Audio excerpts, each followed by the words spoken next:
cash flow crunch? OnDeck's small business line of credit gives your business immediate access to funds, up to $100,000 right when you need it. Cover seasonal dips, manage payroll, restock inventory, or tackle unexpected expenses without missing a beat. With flexible draws, transparent pricing, and control over repayment, get funded quickly and confidently. Apply today at OnDeck.com. Funds could be available as soon as tomorrow. Depending on certain loan attributes, your business loan may be issued by OnDeck or Celtic Bank. OnDeck does not lend in North Dakota. All loans and amounts subject to lender approval.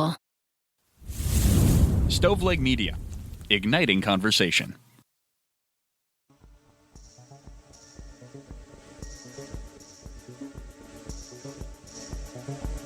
Welcome to True Crime to Go. What can I get for you? It's fall. It's time for football. Give me whatever you got, but it's got to be under those Friday night football lights. Pull up to the second window and we'll see you next crime. Welcome to True Crime to Go. John and Jamie here as always. Man, you're trying to stress me out. We did a case this week where we're going to be talking about a 15-year-old that went missing and then found murdered. And now you're going to try to ruin football for me? What's wrong with you? I mean, you've brought 3 brutal child cases of True Crime to Go in a row. So I think I deserve a little bit of grace here. And as far as I know from this case, nobody has died. In case you don't know this about John and myself, we are actually friends who do a lot of things together. We also do broadcasting together. While this case happened at a football field in Kentucky, we were at a high school football game preparing to broadcast while this wild story happened, and it scared me to death. I didn't know about it until I think the next day. I didn't get on my phone very much that evening, but yeah, man, it sucks.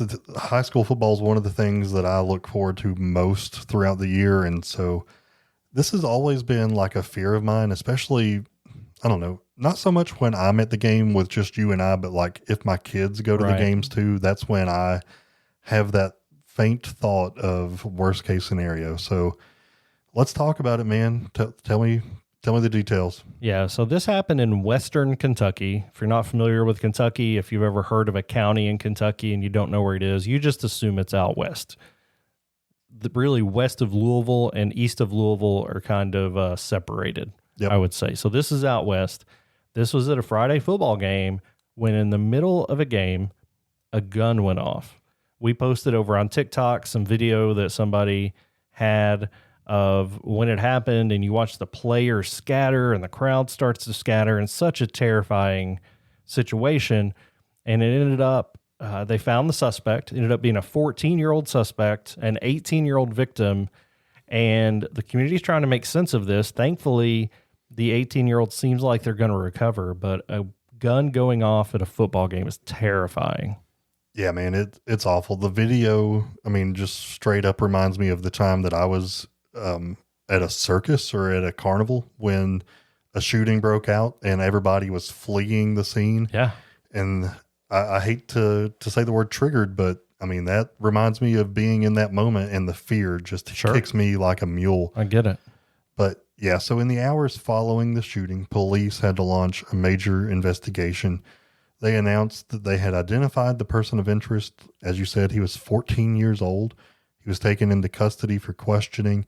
They didn't release many details about how they might have been connected to each other. By Saturday, investigators had learned more. Police confirmed that the shooting was connected to a physical altercation between the victim and the suspect. During the fight, the suspect, 14-year-old from Fulton, Kentucky, pulled a gun and fired, striking the 18-year-old in the arm and torso. And that teenager was quickly arrested and charged with first-degree assault. Because of his age, his name has not been released. It likely will not, and authorities say he is currently being held at a juvenile detention center. This happened at War Memorial Stadium in Mayfield, Kentucky on August 22nd, so probably less than a week before this comes out. That night, Mayfield High School and Graves County High School were playing in a rivalry football game. And the community, with these rivalry games, John, everybody comes out. It's a very big crowd. It's often a very loud crowd. So the fact that everybody heard this is surprising to me, but I'm thankful they did. And they went for cover, and everybody except for this initial victim was able to remain safe. But how are people going to handle this moving forward? You and I have plans to go just about every Friday night to do broadcasting for some local games. Is this going to impact any type of security, which is essentially non-existent at this point? This was a 14-year-old with a weapon. That's not something you would expect. I don't know. It's certainly terrifying.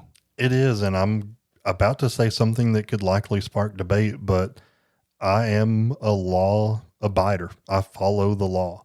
I cannot legally carry a firearm to protect myself, my children, anybody around me to a school event because it's illegal.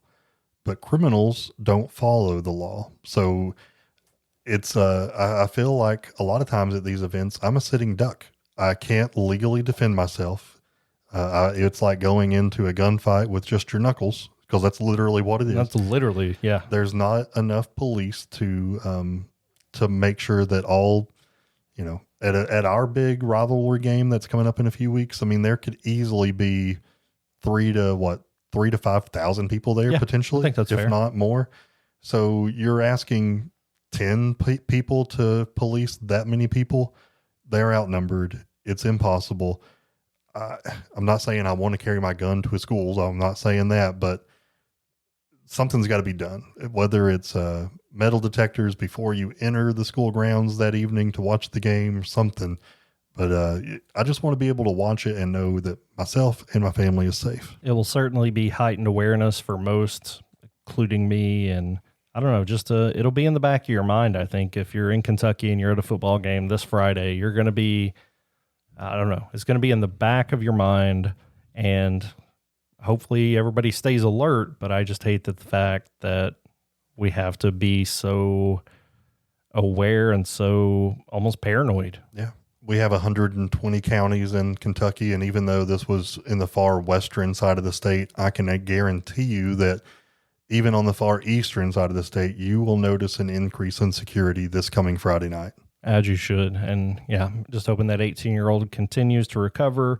The community out there, I mean, I can't imagine what it was like if you were at that game trying to go to another game, but I think it's going to apply to people around the state and even around the country as this story continues to spread. So this is a true crime to go, hopefully the last of its kind that we're able to cover, because hopefully this doesn't happen again. But it's been a crime story in 10 minutes or less. Would you like crime with that?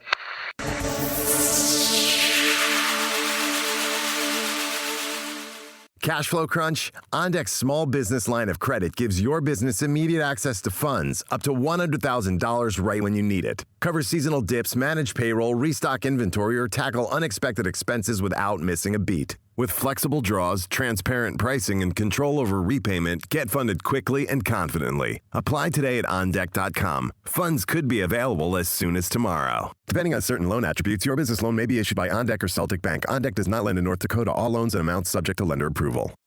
You've listened to True Crimecast, distributed by Stoveleg Media.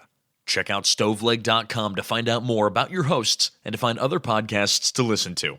Stoveleg Media, igniting conversation.